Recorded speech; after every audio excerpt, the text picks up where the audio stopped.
Okay, so let's get into it. We're gonna make a tip jar. So you're gonna click your profile. In this case, it is me with an afro.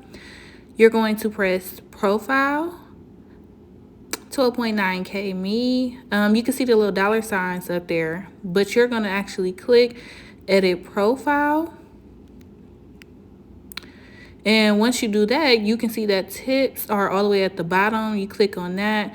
And this is where you can turn tips on and off. All right, boom, we make sure we got it on. If you go down to the bottom, you see that you can just add your Cash App name. I have Cash App and Venmo, but you can add your GoFundMe, Patreon. And if you need help, there is the help center and the terms of service.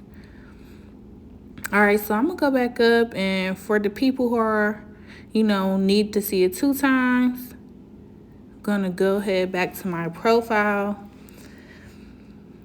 and pretty much show you guys what it looks like when it's on. You can see next to edit profile, I have the money sign. So that's someone's tip jar.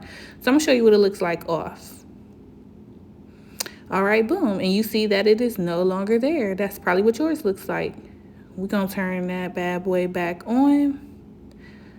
Okay, and if this helped you in any way, go ahead and give me a follow.